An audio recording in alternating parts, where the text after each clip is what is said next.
Puppets to me are like the best form of surrealism. My name is Mike Siculan, and my title, artist.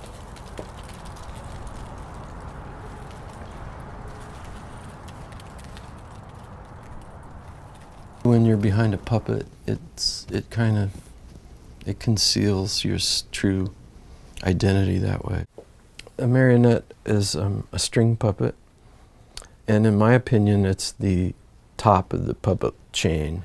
You have hand puppets, you have finger puppets, you have rod puppets, ventriloquist dummies, but the marionette is the one that is operated, takes more skill to operate, I believe.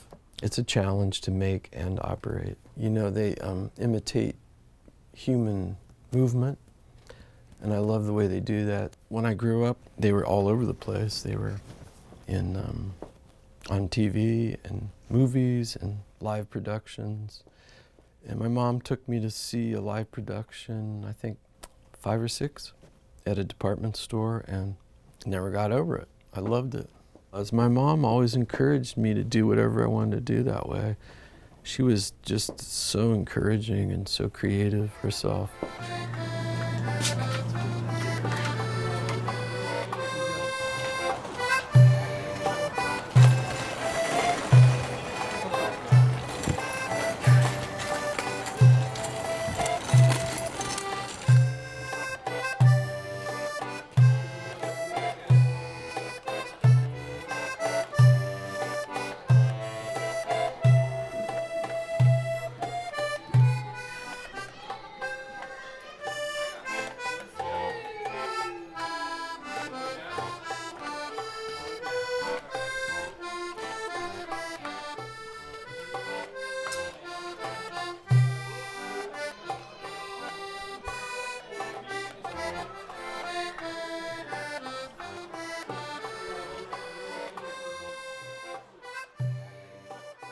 I'm a lousy dancer and the puppet dances for me, so it's an interesting thing. The musicians, I think, are closer maybe to the puppets than the painters. The marionette's almost like a tuned instrument. To me, the thing that's interesting about Mike as a performer is so many performers pander to the audience, you know, that you really get a sense that they're doing what they're doing to get the love or approval of the audience, and Mike doesn't do that. Mike shows up as Mike, whether you're like, you know, going to the farmer's market or going to the big puppet show or like just hanging out at his place. Like, I don't see him as being somebody that has two sides, normal Mike and performer Mike. There's just Mike. It's his life. He chooses to be surrounded by it, drenched in it at all times, and that comes through in everything that he does. That it's not a part-time thing for him. It's a lifestyle choice.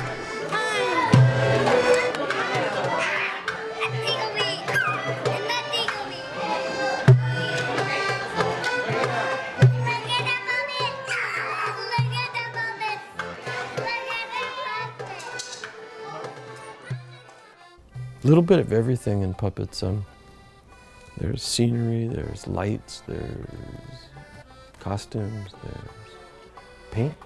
So it's all encompassing with the arts, you know. And then it's theater. I kind of see puppets as sort of an anti-computer thing in a way, even though I use them in my movies, which works together, but this sort of hands-on movement, I don't think that's going to go away, you know. The young people take a break from the video games and make something. It's just a different thing. It's just a completely different thing. But, yeah, marionettes are it for me. We don't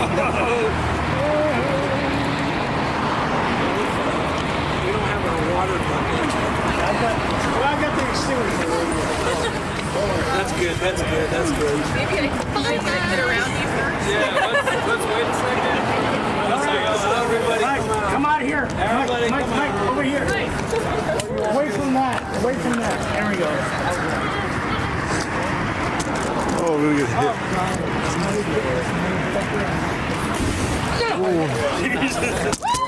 That's good. Put him out. Put him out. Put him out. Please. All right. Hey.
Always have done it and always will try, so as long as people encourage me to do it, I'll do it.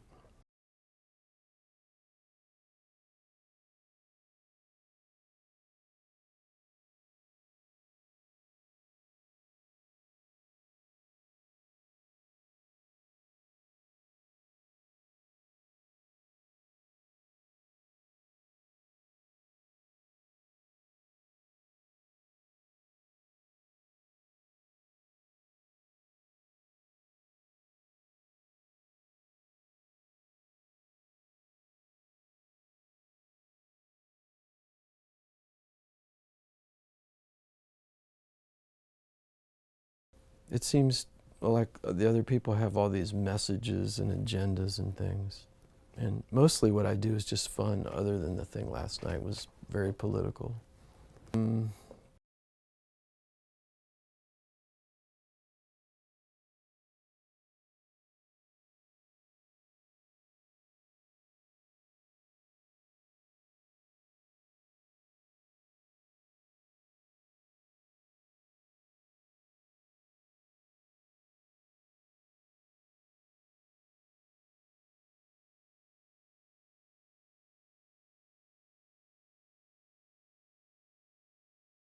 Yeah, they break. Strings break, feet break. They don't travel so well. Paint scratches, things catch on fire. I guess I get bored visually, and I get tired of some of the same ones. They don't react the way that I think I can make another one do it. The movements and stuff, the dancing, depending on the characters. So I'll whip another one together, put them back together, resculpt feet, shoes. So that'll really take some time.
Then a screen and a touch. I mean, really, when you stop and think about it, something creative. Somebody's put something creative into every advertisement, every packaging. All of it is an artist at one time. Clothing design, and you start to stop people from that creative process, free-form creative thought. by not making it economical and feasible in their life, well, that's just going to cause a lot of problems. Gotta have it.